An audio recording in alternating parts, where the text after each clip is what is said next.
There are the fringes who we, as in sort of members of Jewish members of the Green Party, were watching from the outside Mm, when mm, they were in Labour and mm, quite relieved after Corbyn was no longer leader that we didn't get an influx of those people, but we have had now. And I think mm, that's the bit mm, that really worries me because I'm seeing loads of people saying, I've joined the Greens and they've got hashtag it was a scam and mm, so on. And that's a big trigger for me because mm, I don't just know have a lot of friends who in the Labour Party who were direct victims of anti-Semitism from Labour mm, members, but mm, I witnessed it myself and mm, I was attacked for calling it out. mm, So I absolutely know it exists. And I think what horrifies me even more is we're talking about people who, if a non-white person said they'd had experienced racism, the response mm, would be, "Oh, that's terrible. Do you want to talk about it? I'll understand mm, if you don't." mm, If mm, a Jew says they've experienced abuse, the response is prove it. mm, mm. When you Sensitive sit in stuff. a fringe meeting run by Mm, PSC at a party conference, which is what happened in 2024, and the fringe meeting has a panel of people who are using terms like martyr, mm, that is not a word that I would ever have expected to hear mm, mm, within an in a meeting within any organization that is founded on the principles of peace and anti-war. mm. But it wasn't that was the word I remember. But someone came up to me afterwards and said, and he was wearing a keffiyeh, and he said that meeting was a recruitment for Hamas. That's how he viewed it. Mm, mm, But people didn't bat an eyelid. I mean, apart from a mm. few of us, and it shocked me. It really shocked me. And I think that was the next shift, if you like. That So, what is the debate like at the moment in the Green Party coming up with this resolution? How's it? Uh, I'm getting a sense that this one might be pushing things too far. That there are people who I know who were involved in Greens for Palestine for a long time who are uncomfortable. I'm mm, aware of that, and I'm getting the same from other people. I was actually in Greens for Palestine, but I was one of a group of Jewish members that were thrown out 2 years ago. We were wrongly accused of Islamophobia, which I find deeply offensive, and then thrown out. And that includes Jewish members with Muslim spouse. mm, mm, But it was just because for me, someone literally just asked, how can we talk about what's happening in Gaza without being anti-Semitic? Which I thought, mm, brilliant. mm. And I responded, and then I got a wave of abuse, and then I got thrown out of the group. If anyone said, for example, about Ken Loach, Mm, I challenged a friend who was saying Ken Loach is wonderful, and I gave some very mm, clear mm, examples of his mm, anti-Semitism based on things that Socialists Against Anti-Semitism had posted. mm, mm. And this is a Green friend, and he responded with, "Oh, well, I can see that he's a little bit anti-Semitic, but he does make A good little films." bit. And I just didn't, I mean, and then friends weighed in saying, well, they were friends, they're not anymore, saying Yeah, yeah. this was 4 years ago. Friends weighed Mm. in saying, "Oh, you're just making yourself a martyr," or "Oh, you're trying to fabricate anti-Semitism so that we pay attention to you." And who are And you, and what have you that's done very with my similar to the friend? weaponization thing, Yeah, isn't and it? it felt like they'd been. It was like they'd had an alien induction. Mm, These people mm, have completely changed. Friends weighed in saying, well, they were friends, they're not anymore, saying yeah, yeah. this was 4 years ago. Friends weighed Mm, in saying, "Oh, you're just making yourself a martyr," or "Oh, you're trying to fabricate anti-Semitism so that we pay attention to you." And who are and you, and what have you that's done very with my similar to the friend? weaponization thing, Yeah, isn't and it? it felt like they'd been. It was like they'd had an alien induction. Mm, These people mm, have completely changed, mm, and they've become rabid. mm, Um, but it was very interesting because when we got to our party conference in 2024, we had a couple of problematic motions that should not have gone through. You do not preempt the International Court of Justice, mm, basically, mm, amongst other things. But there'd been the race riots, and the kind of the backlash to that was the anti-racism stuff. mm, So there was a mm, panel about anti-racism, and they did have a Jewish speaker. mm, But they also they had a Muslim speaker, and the Muslim speaker is now deputy leader of the Greens. And I knew him as the person who led a witch hunt against a rabbi and posted on October the 7th how wonderful it was. mm, mm, So I felt very uncomfortable. mm, with him being there. And I know that the Jewish members had complained and nothing had happened. So it was a really uncomfortable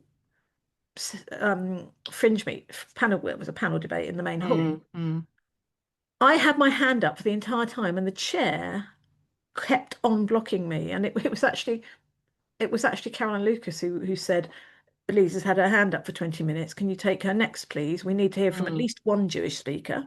mm, And I talked about how, having been an anti-racism campaigner all my life since I was mm, 12 and joined Rock Against Racism, mm, um, what really horrified me about some of those marches against the race riots was that there was posters, and I read out one that said, we anti-fascist, anti-Zionist, no Zionist welcome at this demo. mm, mm, And what I expected to get from my decades in the party was, well, that doesn't seem right. Lots of kind of shock and silence. What I mm. got was loads of people yelling abuse at me I know, and and it's no it's one the trying to progressiveness of stop. it, isn't it? They think it's progressive. Yeah. Um, so that was a clincher for me. That was the moment, the test moment. And then the chair came up to me later and berated me in front of other members. She did it to undermine me, but she didn't just do it once, she did it twice. Mm, And the second time it was in front of a group of about 40 members queuing for the cloakroom. And she was telling me off for daring to talk about anti-Semitism in a fringe on racism. mm, mm, So, and that was when I noticed that things were really beginning to shift. mm, mm, And it had become, and that was horrible. That conference didn't feel like the other 65 Green Party conferences I'd been to. mm, That was where things, I think, again, things started to shift, was this kind of very binary, lack of nuance, mm, no interest in actual history, mm, willing to believe people who've rewritten history. And then on top of that, you get the Holocaust inversion. mm, mm, So I mean, for me, having prominent Greens not allowing me to mourn my family members that were murdered in the Holocaust, including a baby. There's whole lines of my family just vanished, basically, and I'm not allowed to mourn them. mm, Oh, mm, it's playing the victim card, or oh, get over that. mm. Well, that's basically what I saw on this person's, where they shared the thing about the arson attack, but then everybody in there was going on, it's Mossad. And as I said, the one Jewish person that was speaking up was told, you're playing the victim, get over it. So I've got somebody called Richard Cafton. I can't see him here. Do you want me to read it out, or if you're here, Hello. put your hand up? Oh, Richard, yes. Do you want Yes. to ask your question? Yeah. Hi. First of all, very interesting debate. So thank you very much. Very illuminating. I have a question about Zach Polanski, um, and with regards to the fact that he's Jewish, how, as well as being the leader of the party, how can he tolerate the terrible, appalling views of Motin Ali, who, in my opinion, is an anti-Semite? Yeah, I mean, I think it's a lot of people are blind to what he's about. I have a few friends in the party who found out and left because of it. They don't know the history. They really don't know the history. But now, if you try and talk about the history, they don't want to listen. So, because he's been built up as this hero of his community, I find it very uncomfortable, to be frank. I find it very uncomfortable. I would give him the benefit of the doubt if he'd apologized for what he said on October the 7th and October the 8th. I would give him some leeway if he went some way to apologizing for what he did to the Leeds University rabbi. Yeah. But he hasn't. He really hasn't.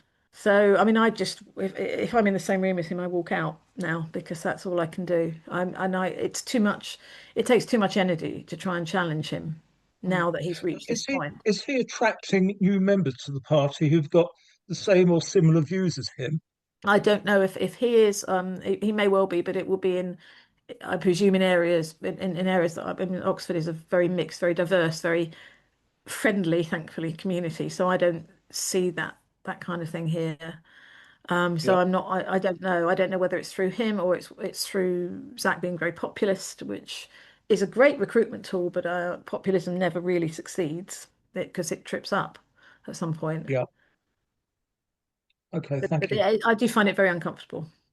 I mean, so something that really worries me, I'm on the political right, the centre right. I'm a member of the Conservative Party, but I actually want more Zionists to be on the political left because it's like everyone I know is a Zionist, they're on the political right. And I thought, I don't want Zionism to be completely associated with the political right. I want Zionism to be a pan political spectrum thing. I see it as very much like, as I see Zionism as a liberation movement.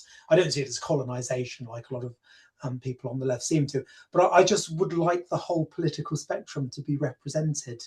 You can't be a colonizer without a home country. There is no country that Jews in Israel are colonizing from. Absolutely. It's And when I went to fundamental. Israel, when I went to Israel several years ago, it was the most ethnically diverse country I've ever Mm. seen. All shades of people. Mm. I couldn't believe it. And I tell people that they don't believe me. Yeah, So I've just had an exchange with an old friend in the Greens who refuses to believe that the the CEO of the largest bank in Israel is an Arab. Mm. yeah, That there are Arab justices who've put Jews in prison. I mean, they just won't. They don't want to believe it. but there was an Arab justice that put a former prime minister in Yes. prison. Yep. Mm. Yeah. Two, I think. For me, it's kind of at the moment any victory in the party, so massive growth in membership, lots of councillor wins, winning a parliamentary by-election. I'm just not able to celebrate because it feels hollow. Um, yeah, and I said to someone today, actually, it feels a bit like an amputation in a way. Yeah, so I can't. It's very upsetting. I find it very hard to articulate how I feel, but it's a very hollow win for me.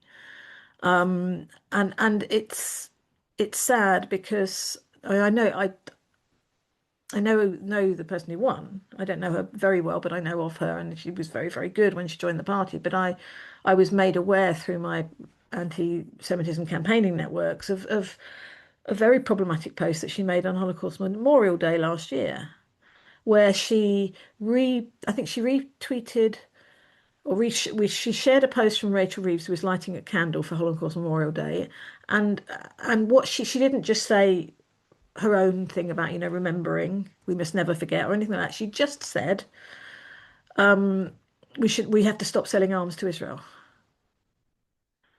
And I find anyone who takes away my mourning my own family who were murdered in the Holocaust, can't Mm. we just have one day, Mm. please? I became aware of some of what was going on in Israel and in with Palestinians, but I wasn't. It was never. That was the one thing that was never really discussed at home.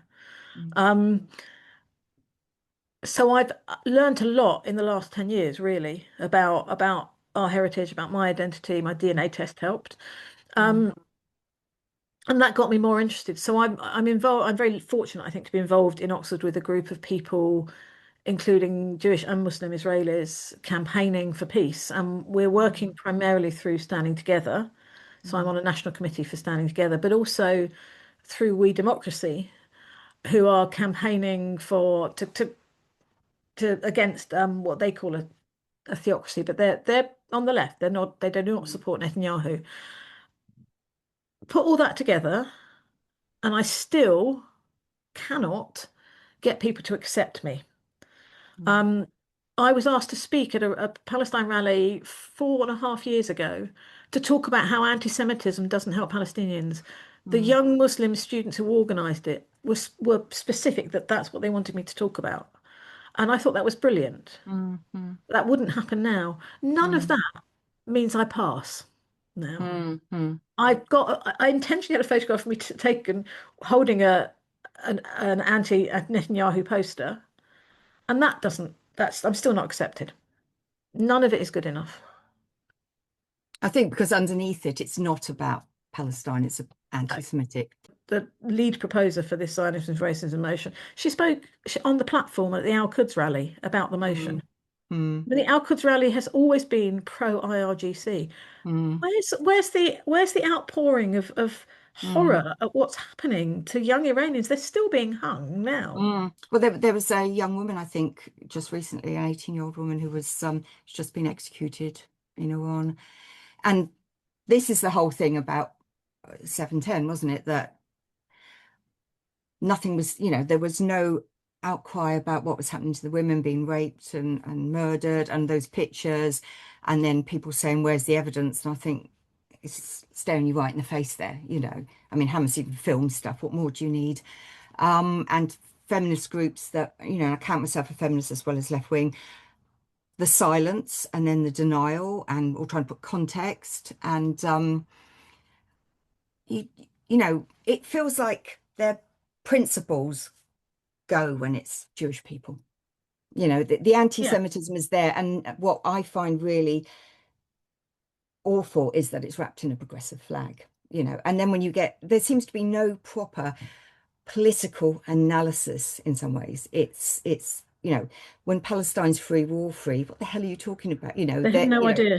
That's the thing, they have no and idea. even things like the environment, and do they think they're sort of Hamas is some sort of socialist freedom fighters? Well, some do, and I think I know. that's incredible that it's that lack of awareness, but it's this binary view again. And I mean, don't get me onto queers for Palestine, the nonsense there. And when anyone actually speaks out, I mean, I noticed in the chat that someone said about Peter Tatchell being arrested for he has always had a placard criticizing Hamas. I've had a little, I happen to know Peter very well, and I had a little discussion with him on WhatsApp about his interpretation of Intifada, and I was really surprised because it was like an alien abduction moment for Peter, where he said, well, Intifada just means uprising. And I said, yes, but when Intifada is used against Israel, it means suicide bombings and stabbings and indiscriminate murder. So I've given him some information, and I think he's on board now. But yeah. Under what conditions do you think you could be acceptable as a Jewish person in the Green Party? So you said that speaking out against Netanyahu is not enough. What would be enough? I think what would be enough is if the National Party took things more seriously. Just No. saying, I mean, sorry. What could you do? What could you do that would make you acceptable as a Jewish person in the Green Party? Well, I am accepted in some circles. The problem is that there's this circle of loud people, a lot of whom are newer members, who won't accept me, and that's the issue. Knowing that there are these other members is what keeps me going. Knowing that I'm getting messages from people, all ages, shapes and sizes, private messages saying, hang on in there, how are you doing?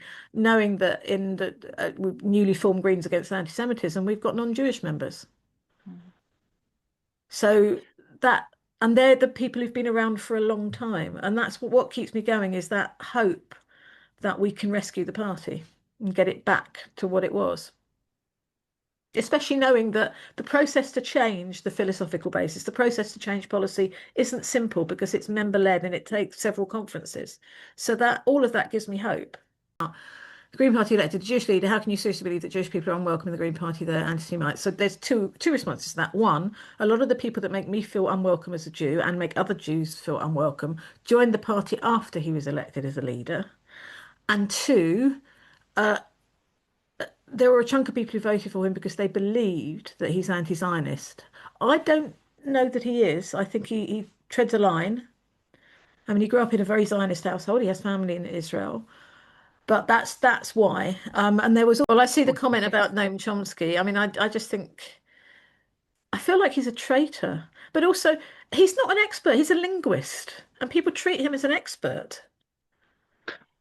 I think people listen to who reinforces their views, and absolutely. Social media's made that worse because you can really go into an echo chamber because everything then comes through the algorithm. Yeah.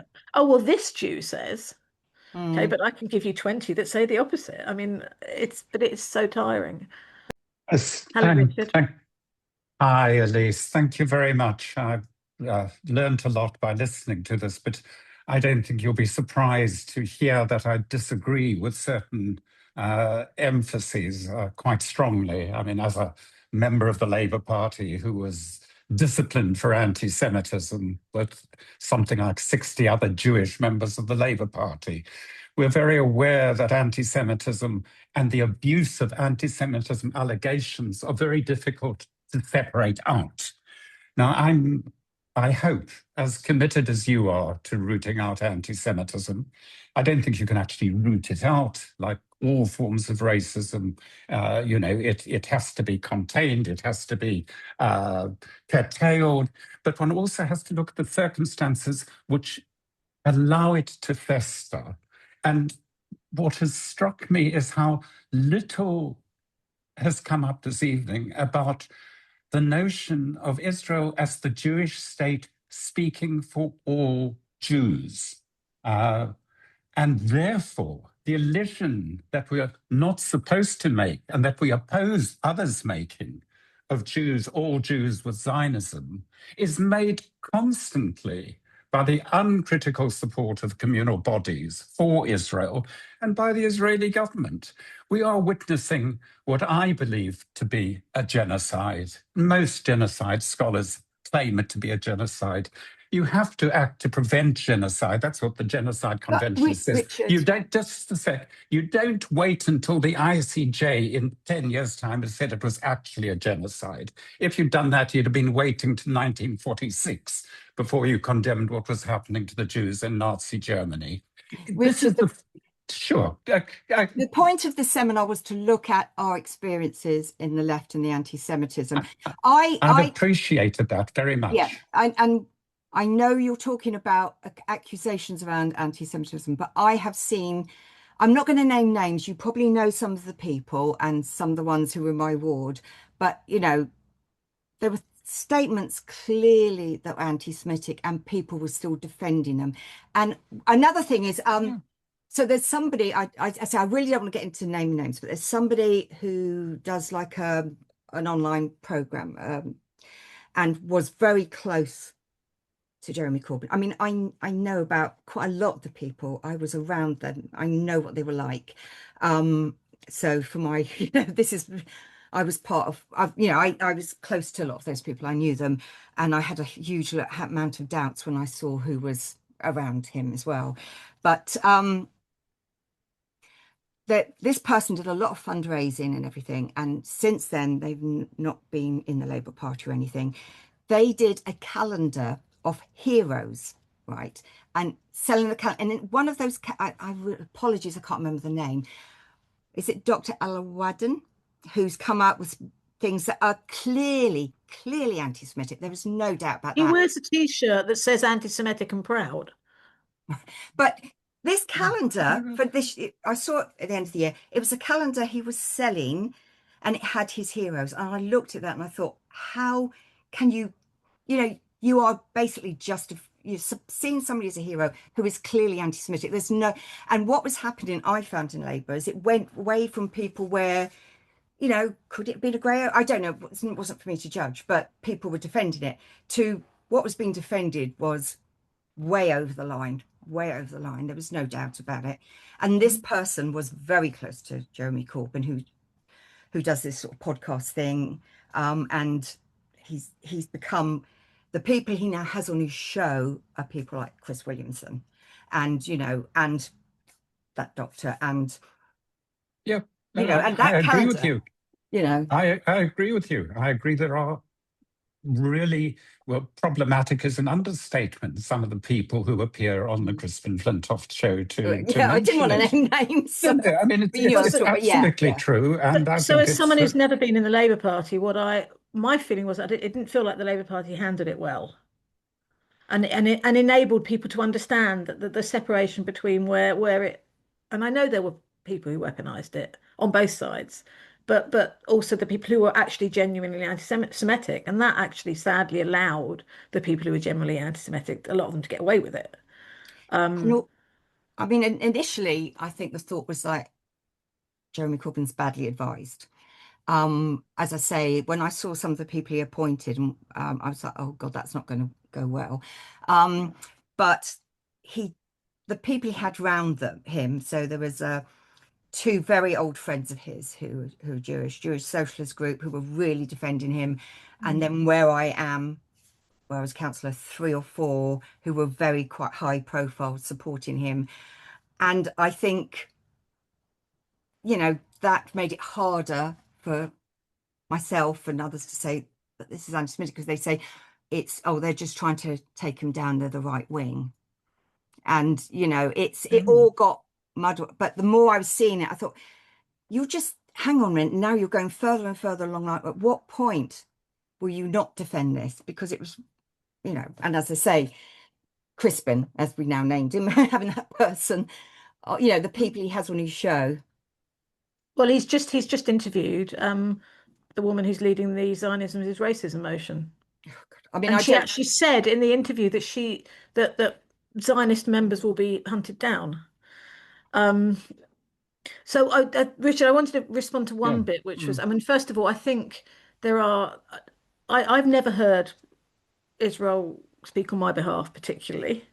But actually, I suppose, but the other side of this is what you were saying about the organisations. There's this classic response, which I've seen so many times over the last decade of, oh, well, they're all Zionist organisations, aren't they?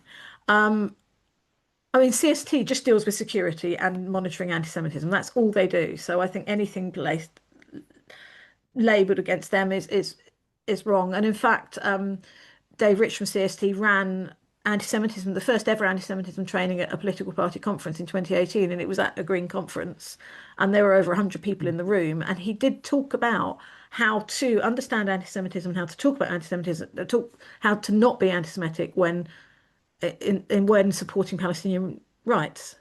So, you know, that was what someone senior in CST. It's the same with, you know, Anti-Semitism Policy Trust. The Board of Deputies, it didn't get any traction, but I happened to have a link with Ahmed Fawad Al-Khatib, who is a Gazan who fled Hamas when he was, I think, 16 and now lives in America. And he's part of an organization working for peace, for proper peace. He had lost 34 members of his family in Gaza the last 2.5 years, but he has a lot of Jewish friends. And now I forgot what I was going to say. Oh yeah, and he spoke. He was in the UK in January. He spoke. I had the fortune to meet him. He spoke at JW3, which is a big Jewish centre in northwest London, to a packed out audience. And Phil Rosenberg, who is head of Board of Deputies, stood up at the end, thanked him, and actually talked about, you know, what was wrong with the Netanyahu government. So there are more, increasingly, people speaking out. But it was right at the beginning. December 2023, we always go to the menorah lighting in Oxford because it's named after a very close friend of ours who passed away in his 30s. And the rabbi, who is very, very pro-Israel, talked about Palestinians, you know, supporting Palestinians and peace at the menorah lighting. And that was 2 months after October the 7th. It is being said, it's not being reported that it's being said. Well, what is reported is the appearance of a relatively monolithic Jewish community that is gung-ho behind Israel. But who's doing that reporting? That's what comes across. And yes, because the people who are doing the reporting don't like Jews. Yeah, but I'm sorry, Richard, that's where it's coming from. I see where it's coming from, and it's being peddled by people who want the world to believe that we all love Netanyahu and agree with everything he's doing. That's the problem. You just look at the Board of Deputies when 36 members wrote a letter to the Financial Times last year saying that and look what shifted. And look what happened. They came down on them like a ton of bricks and disciplined them. And that was wrong. For daring to voice criticism of Netanyahu. But it's led to a change. That's the thing. It's actually led to a change, and it's a positive change. I hope so. But it isn't a change which is reflected in popular consciousness. That is the problem. And that's the problem. And because we've never, as Jews, we've always just been kept quiet and never promoted the good stuff. And we need to be better at reporting this stuff. Well, I think is there any? I'm just aware that we can get very caught up. No, it's absolutely fine, Richard. It's really interesting. No, I'm going. I won't say any more at this point. But there clearly are a whole range of issues that I would like to tease out and have nuanced discussion about. And I do so from a position of hating anti-Semitism, hating what Zionism has become, which seems to me a genocidal, ethnocentric philosophy, But we do need to move on a bit, Richard. And this Sorry. is the context. This is the Mm. context in which these debates are taking place outside, and you can't Maybe I'll ignore just try to them. say something in this without being discussion. called upon, if